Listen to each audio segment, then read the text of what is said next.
আসসালামু আলাইকুম। আপনারা ভিডিওতে যে গাছটি দেখতে পাচ্ছেন এখন, এটি হচ্ছে একটি সাজনের গাছ এবং এটা বৈজ্ঞানিক নাম হচ্ছে মরিঙ্গা অলিফেরা।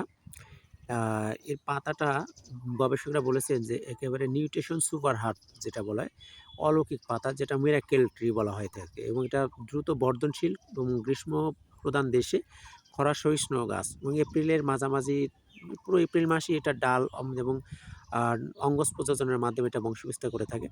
এর পাতা সর্বোচ্চ গুরুত্বপূর্ণ ভূমিকা পালন করে থাকে বিভিন্ন রোগ প্রতিরোধের ক্ষেত্রে এবং প্রচুর পরিমাণে ক্যালসিয়াম, ম্যাগনেসিয়াম, পটাশিয়াম রয়েছে এবং রক্ত স্বল্পতা রোধ করে এবং এর পাতার আরেকটা উপকারিতা রয়েছে সেটা হচ্ছে পাতাটাকে শুকানোর পর আ গুঁড়া করে খেতে হয় যেটা মোরিঙ্গা পাউডার নামে পরিচিত এবং বিভিন্নভাবে অনলাইনেও বিক্রি করা হচ্ছে এবং সকালবেলা খালি পেটে ২ চামচ পাউডারের সাথে আপনার চায়ের লিকারের মতো খেতে হয় এবং উচ্চ রক্তচাপ রক্তচাপ এবং পাশাপাশি ডায়াবেটিস নিয়ন্ত্রণেও গুরুত্বপূর্ণ ভূমিকা পালন করে। এছাড়া এই যে বাকল দেখতেছেন, আ বাকল রস করে গৃহপালিত পশুকে সর্দি জ্বর লাগলে খাওয়ানো হয়। ফুল মাছের সাথে ভর্তা করে খাওয়া যায় এবং এই শাক সবসময় আ এর ফলে প্রচুর পরিমাণে অ্যান্টিঅক্সিডেন্ট রয়েছে, আ যেটা শরীরের জন্য খুবই উপকারী এবং অ্যালার্জি শ্বাসকষ্টের উপকারী ভূমিকা পালন করে।